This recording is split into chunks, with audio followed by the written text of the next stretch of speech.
get this voice now. Okay, yeah, so yeah, just recapping. Awareness is already present, but it's obscured a lot of time from us by these, what Buddhism traditionally refers to as defilements, emotional and cognitive, if you like. Yeah, and then the next week we explored about how awareness is distinct from other aspects of our experience. So, you know, we're experiencing life through thoughts, there's feelings arising, there's perceptions through the various senses coming in. But awareness seems to be distinct from any of these. So we looked at, well, for instance, can hearing know sight, or can sound, hearing know thought, or know that there is thought present? And it seems that all of these things that arise in our experience are perceived by something that in a way is not any of those things. And we could call that thing awareness. And at the end of that session, we took a little look at trying to see awareness as an object in itself, much like the other senses appear as objects within awareness, including thoughts, to see if awareness itself was an object at all. So I don't know how many of you, were able to do that part of the looking, but it's possible, if you did, that no, you couldn't see awareness as an object, like you could hear sound, or you could see light, or you could sense the body. And it's a bit like, awareness is the thing that sees things, but it can't be seen itself. It is the seeing, as it were. And I gave this analogy of the eye, the eye trying to turn back and look at itself. Well, it can't turn back and look at itself because it's the thing that does the looking, as it were. Okay, so that's a bit of a recap of what we've been through already. So today I thought I say a little bit more about what could be called this sort of anatomy of awareness. And one particular way, perhaps, that we can notice that awareness behaves. So although there's this, as it were, formless, present, objectless quality of awareness, it also seems that awareness can be directed. So we could call this the mobile aspect of awareness, or the interactive aspect of awareness. So, when you say something like, unhook, or I say this phrase quite often, unhook from the mind, from the thinking mind, and come into the body. And, we're able to take that instruction and, move into an awareness of the body. So there is this awareness that is moving according to that instruction, that seems dynamic and interactive. Yeah, and we can in that way the awareness can go anywhere that are within our experience. And you could also see that this is the aspect or the dimension of awareness that interacts with our everyday minds. So yeah, I'm saying a phrase, an instruction, and our thinking mind interacts with that. It knows what to do, and awareness accordingly sort of moves with that. I mean, in a way, it's all just obvious. It's something that we've been doing all this time.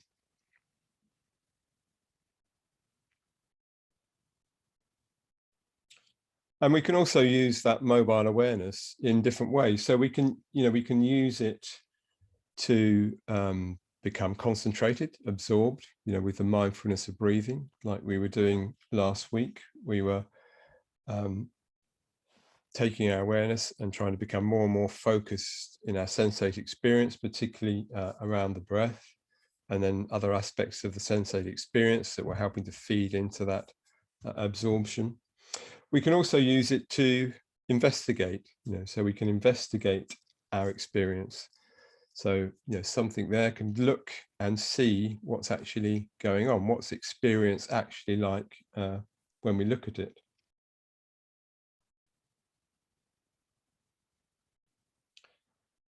Okay.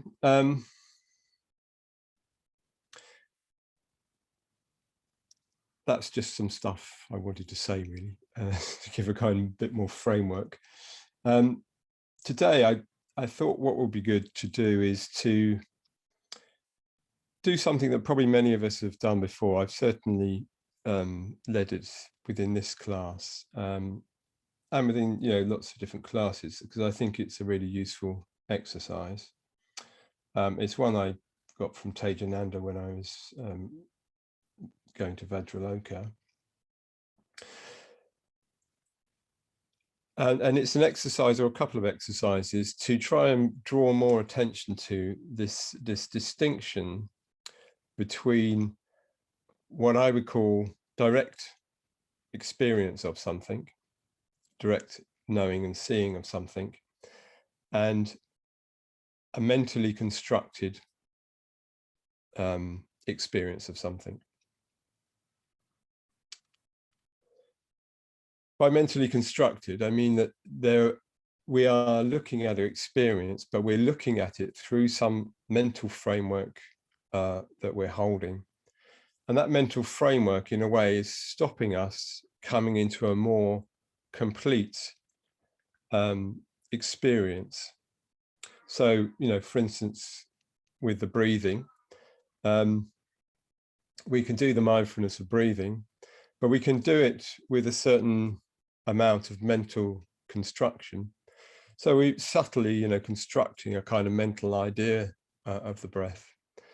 When I first started meditating, that was kind of what I did for, well, quite a few years, actually, until I realized that was what I was doing, or somebody told me about that.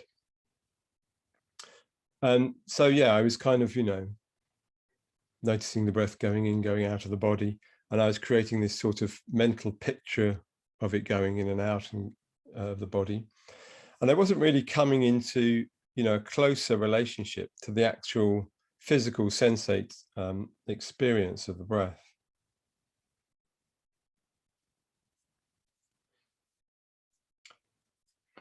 So, yeah, okay, we're going to start by doing a couple of exercises to have a closer look at that. And it may be something that, some of you've done before, so, bear with me.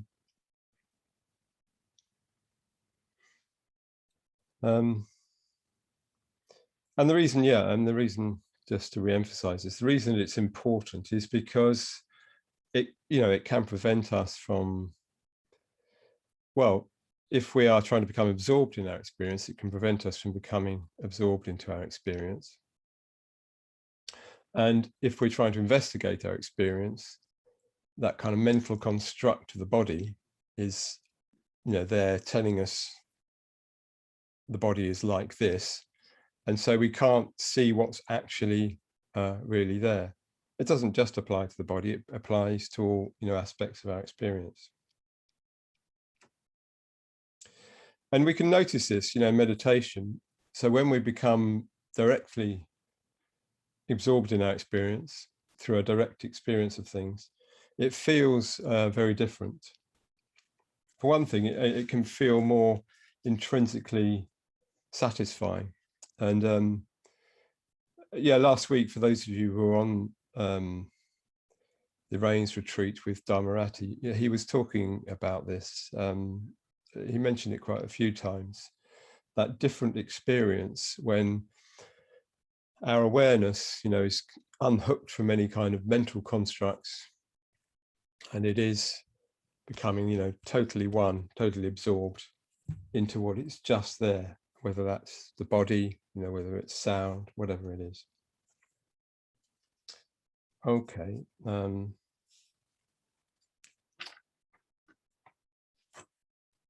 Yeah, so I thought we could start today by doing a couple of these exercises and then do a longer meditation that, again, hopefully will help us to focus on this awareness as direct experience. I mean, just to say, I mean, actually, you could say awareness in its true sense is the same thing as directly experiencing something.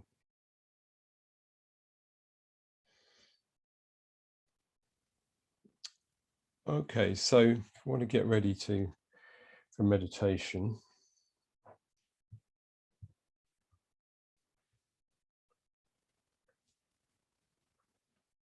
so we'll do these just for each one's just a couple of minutes, and then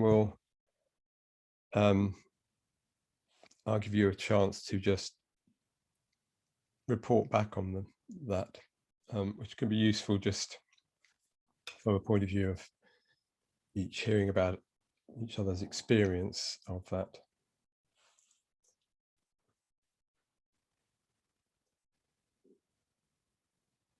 So the first exercise is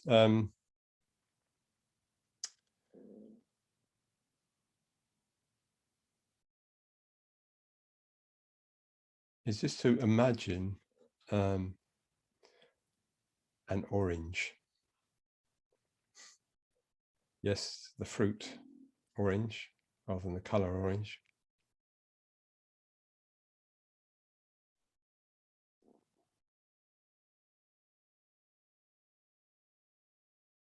So just imagining you've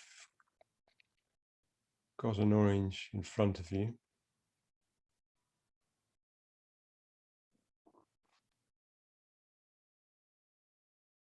Shape, color.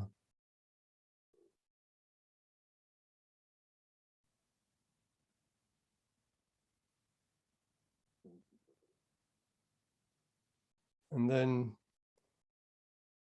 picking up the orange.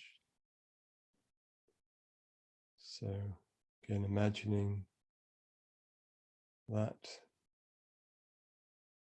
feel of it.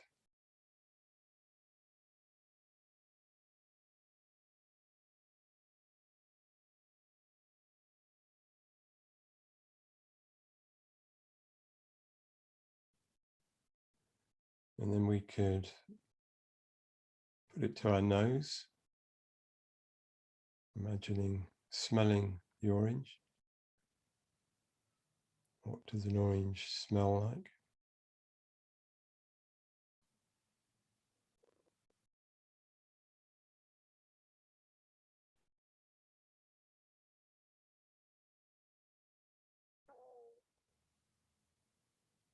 And then peeling that orange.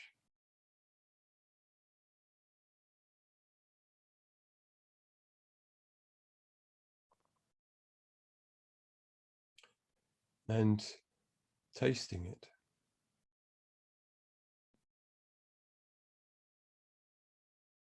So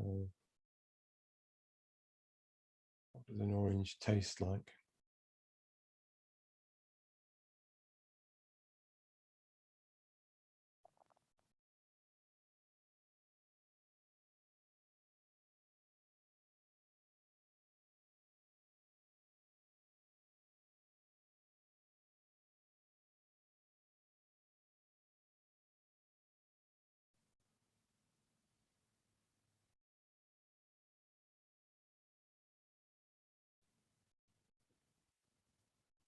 So if I could go at trying to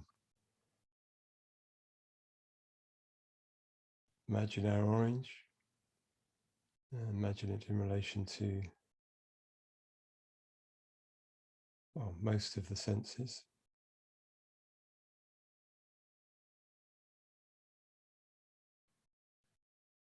sight, taste, touch, smell.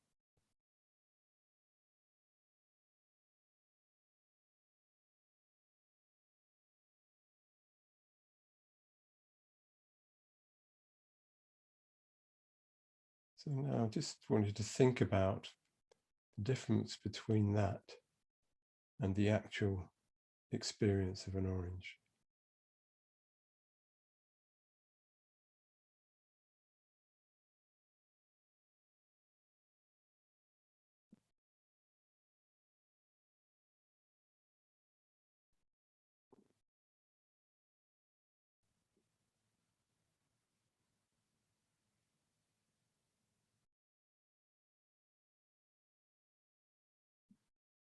In a way, it's kind of impossible, or you may find it's kind of impossible to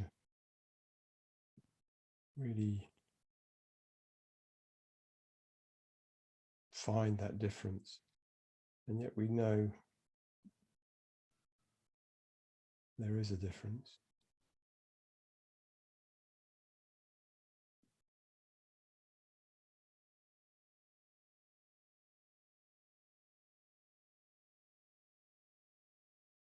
It's because that difference,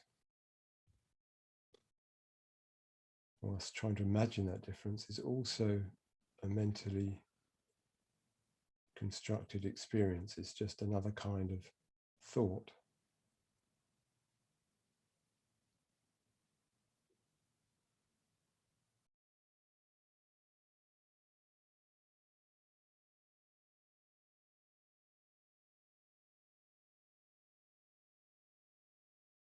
It can't actually replace the direct experience.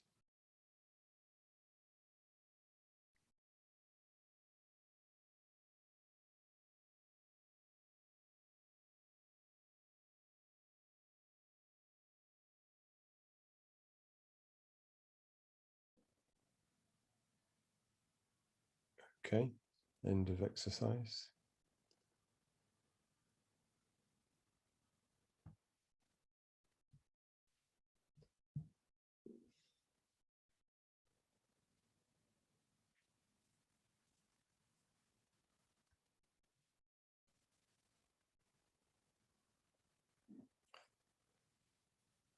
So just take a few moments to anybody want to feedback on their experience of doing that exercise.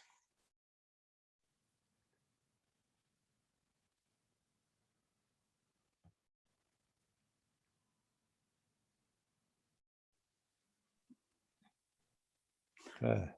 Yes. I was just, it came to me at the end of that my imagination of the orange and its different sensations, if you like, is purely my memory of the orange.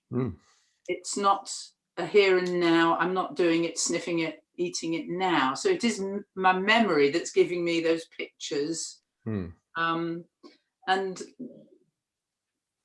going back, obviously, over time, you have different memories of oranges. Some are pleasant, some are not so pleasant, etc. And they all get mingled into what you can bring up now. Yeah. To imagine that orange. Yeah. So it's not unique in its individuality either. Yeah. Yeah. So you get a sort of generic version of an orange. Yeah. Yeah. Yeah.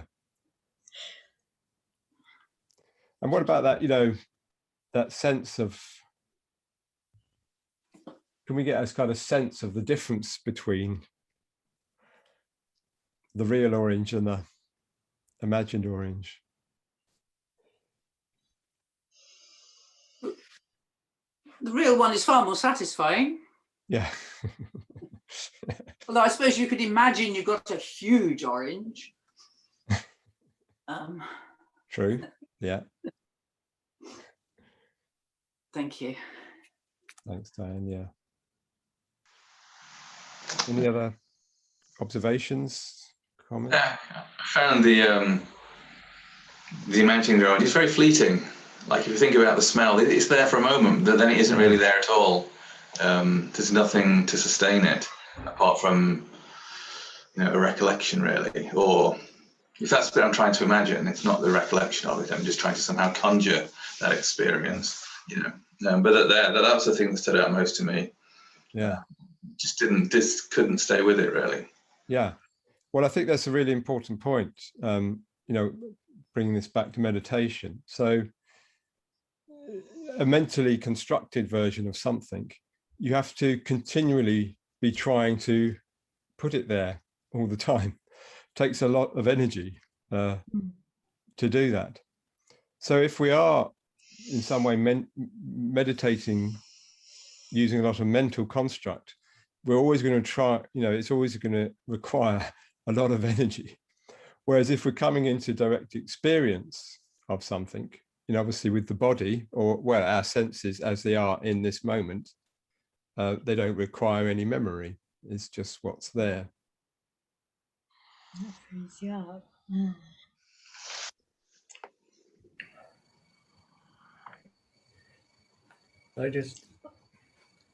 Sorry, was that Carol? Did you want to say something?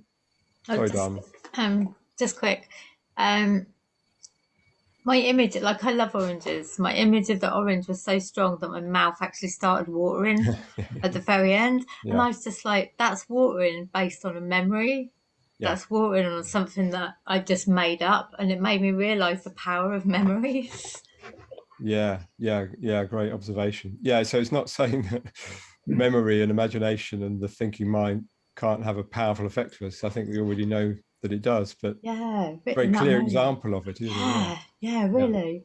And just made the difference between what you're saying about like the direct experience to the mental experience. I felt it, just a gap between the two then in that moment. Yeah, no, it's amazing that you can sit in a room where there's absolutely no actual threat and sort of get yourself into a terrified state of mind, and all your sort of bodily indicators, your heart rate can go up, you start sweating even. It's amazing. The body's amazing.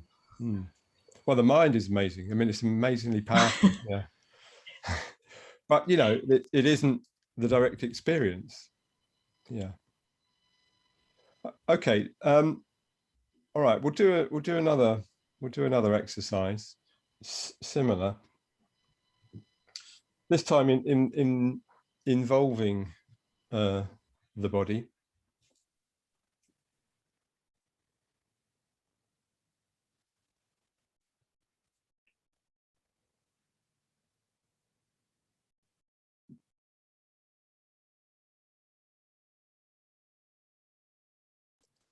Okay, so I want you to take your attention to the big toe in your left foot. And just notice, if you can, what happens in the process of trying to take your attention to big toe of the left foot.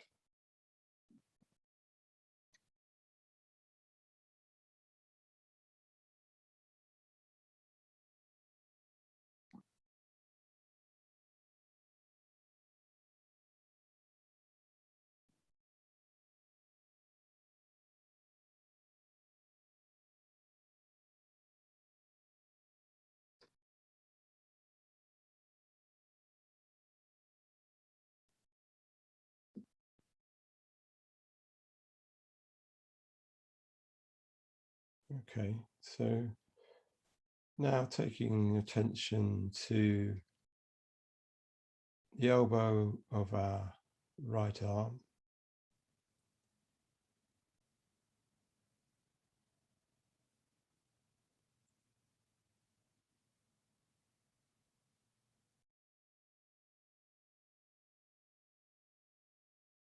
Okay, just noticing, if you can, the process whereby you get from the big toe of the left foot to the elbow of the right arm.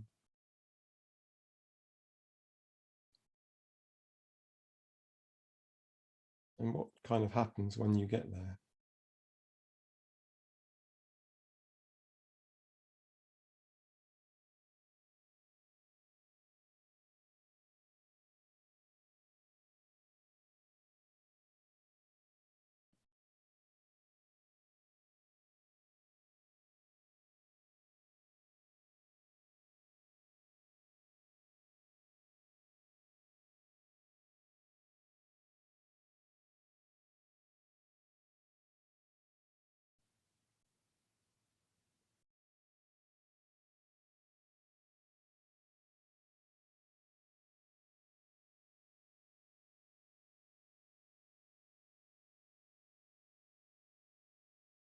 then leaving the elbow of the right arm and taking attention to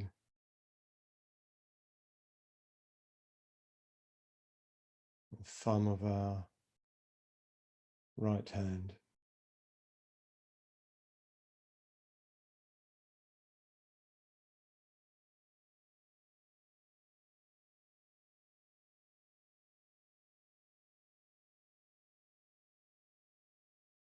How is it that we get to this experience of the thumb of the right hand?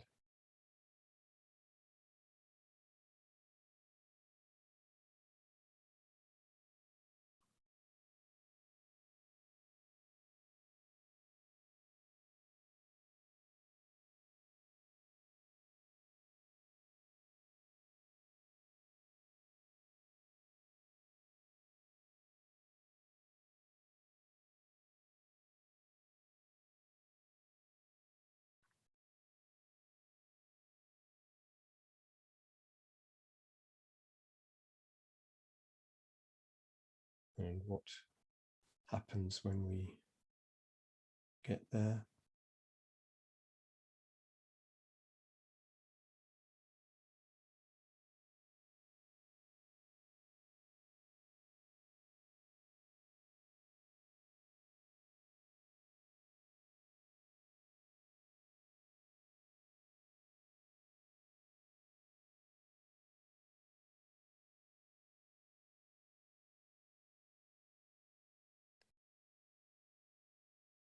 Okay, let's draw that exercise to a close.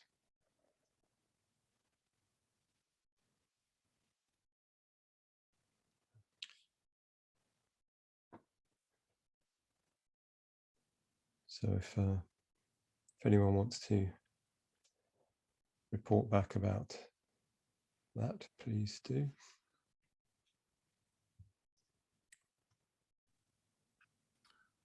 I found it very difficult just to pay attention to the toe.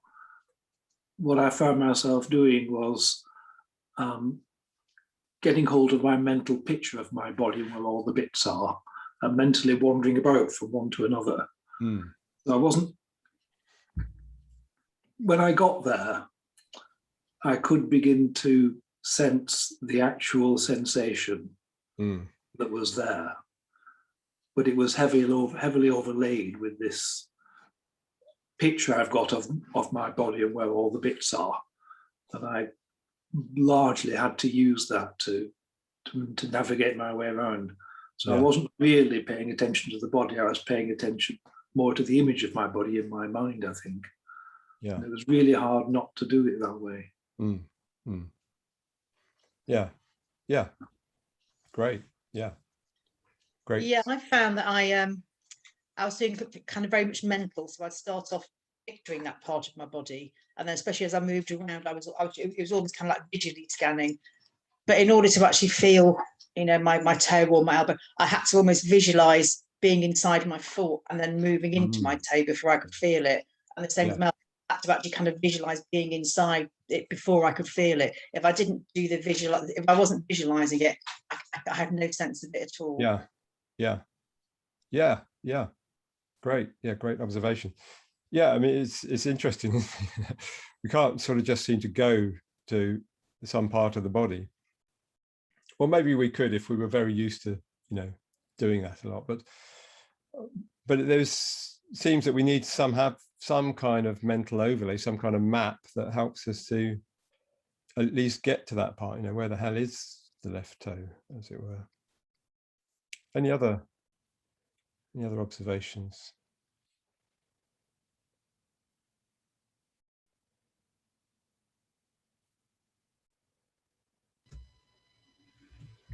They just felt larger. So, they felt larger. So my thumb, it suddenly felt like I had a big thumb. Wow. Previously, you know, there's no particular awareness of it at all. Yeah. And it might feel warm. But anyway, yeah, that's probably about it, really. But easier to sustain attention on it. It didn't disappear. Like it wasn't like I couldn't stay with it. It was I could stay more easily on those sensations. And yeah. on my toe or whatever. And when you were going towards them, what were you noticing then? Did you just able to go sort of kind of straight to it, or? It felt a bit like that. It's sort of, out of that soup of sensations, there was, okay, this is my big toe sensations now. I filtered those out, or enhanced them, or whatever. Yeah, great. Thanks. I mean, anyway, this exercise really has been trying, these, as you can sort of see, to get us to see the difference between the mentally constructed part of our experience and the direct experience of it. Okay. I just wondered, Naravira, sorry, I'm aware Claire Louise had a question in the chat about the difference between awareness and attention.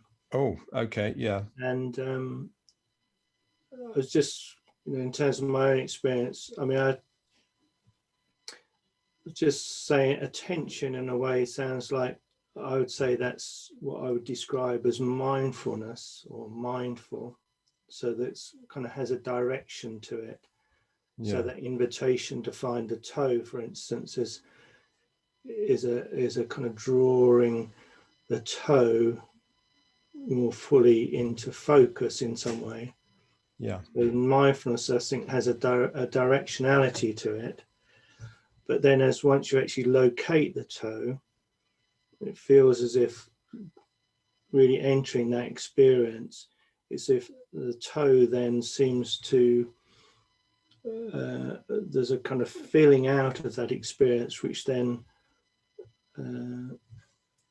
it's almost like an enrichment of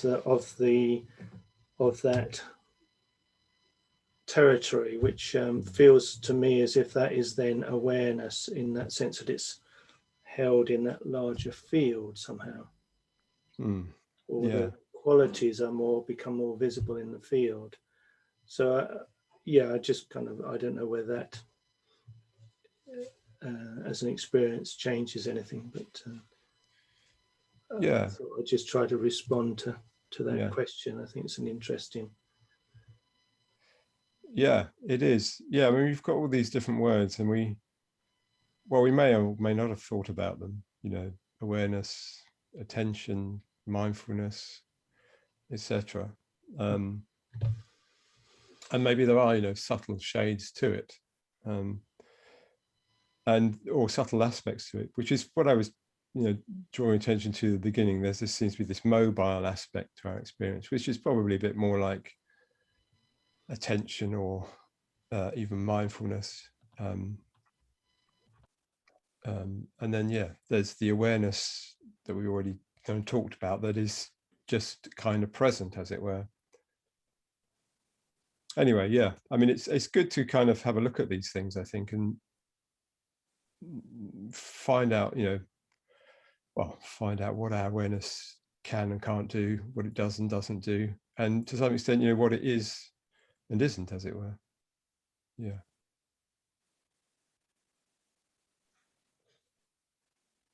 Okay, let's do a bit of a longer sit now then.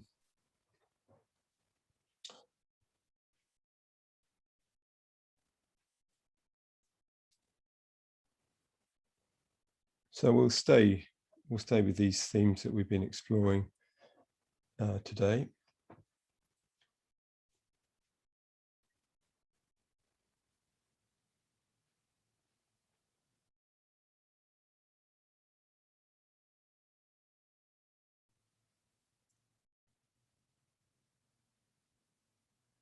So maybe through having done these couple of exercises, we're already a bit more settled, and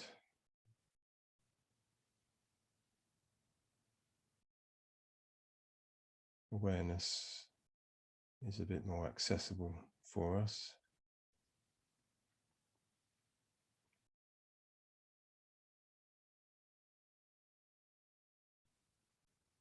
We can go through the process of coming into the body, unhooking from the thinking mind.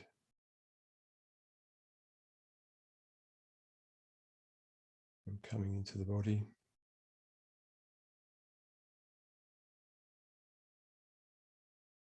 So you can do this in any way that works best for you. Or you can do it by descending through the body.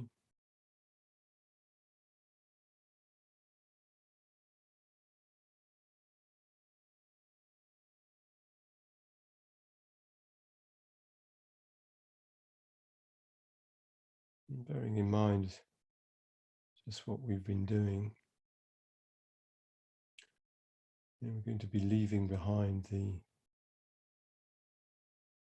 mentally constructed version of the body. And come into awareness in the direct sensate experience.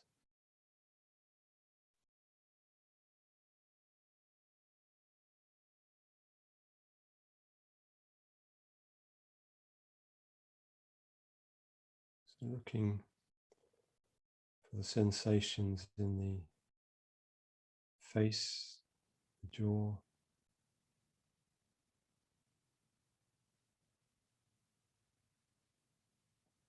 the scalp, the sensations around the head.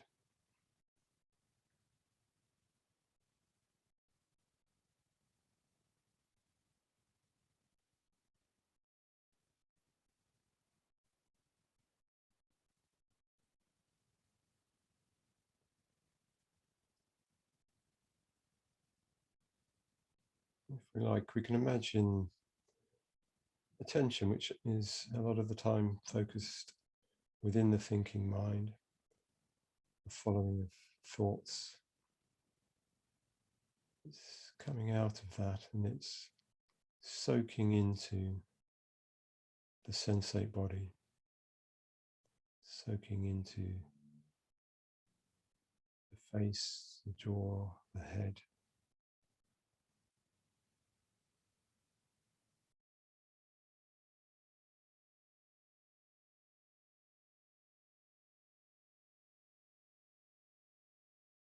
And we're able to notice some of the qualitative difference of being actually in the body as the body.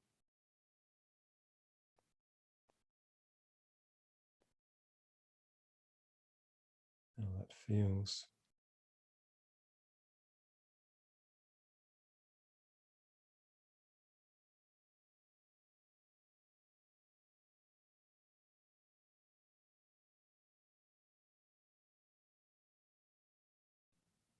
So we'll just descend down to the lower abdomen.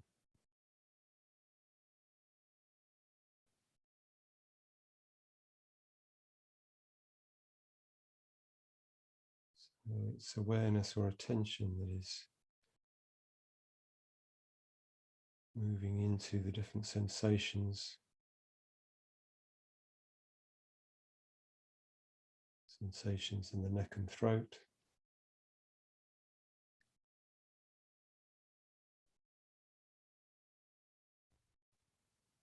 The upper chest.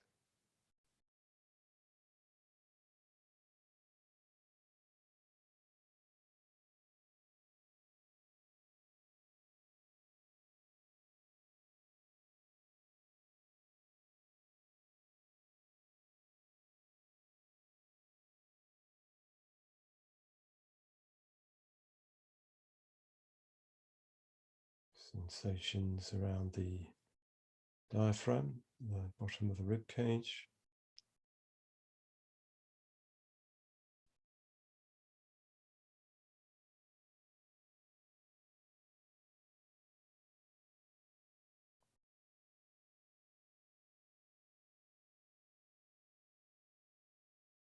Sensations in the lower abdomen, the area below the navel.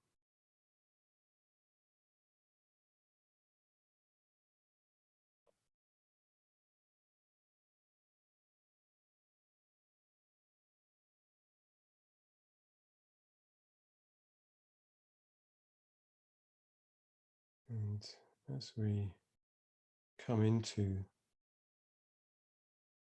a direct experience of the body as the body,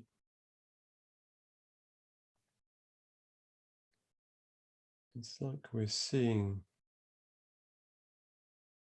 the lower abdomen from the lower abdomen. So we're not looking down from the head to the lower abdomen. And also we're not looking up from the lower abdomen to the head.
So if we are finding it difficult to just be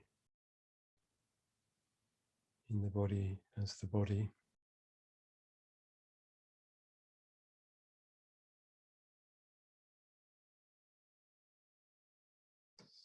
probably because there's something there that's blocking the allowing of that.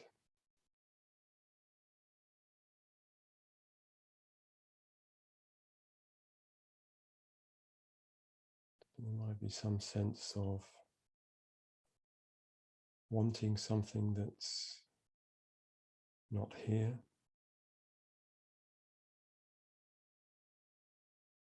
Wanting some other experience other than this.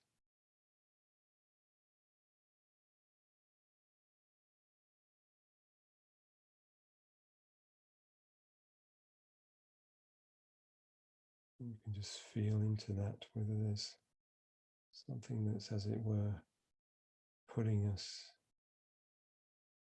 forward out of the direct experience of the body.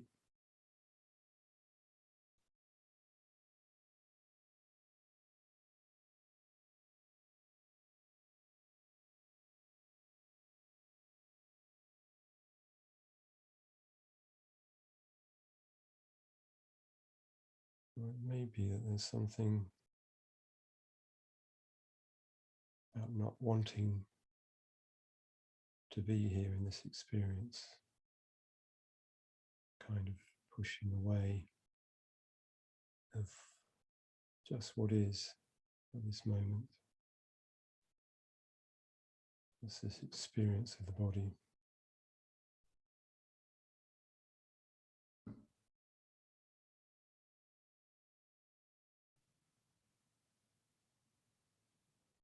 Kind of energetic not wanting.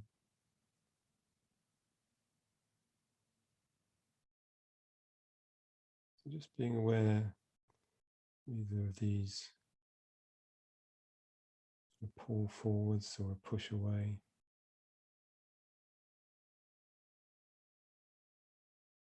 Give them some attention.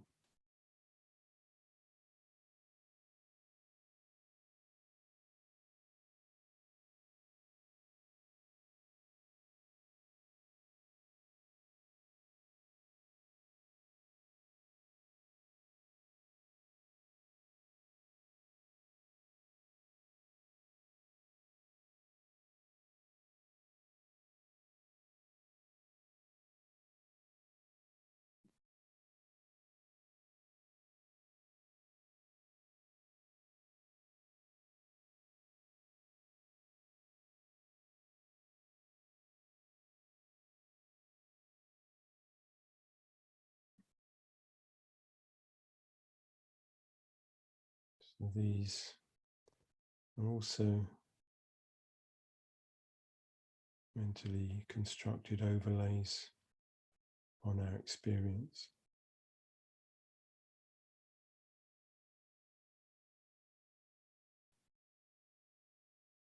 Mentally constructed here means feelings as well, emotions.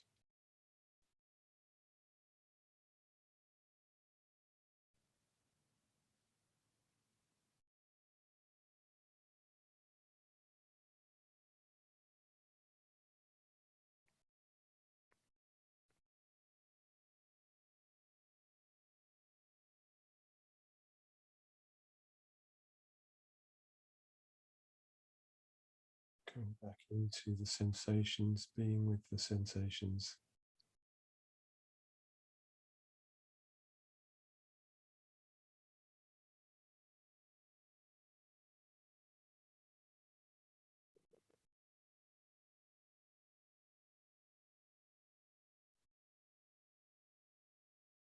Relaxing into this more physical, soulful experience of the body.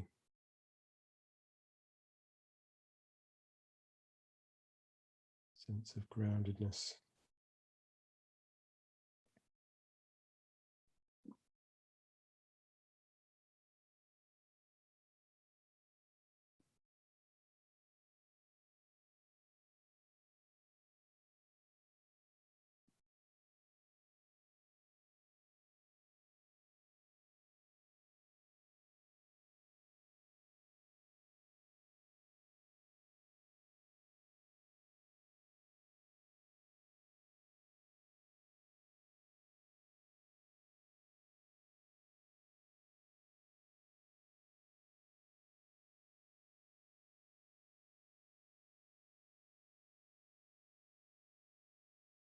Seeing whether we can see the body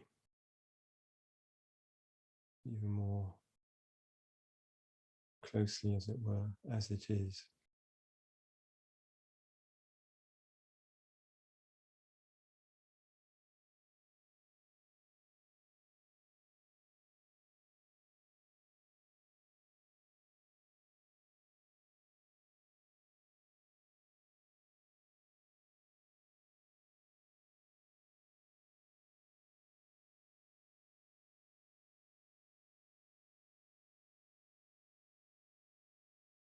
As it is, distinct from any mental map of the body.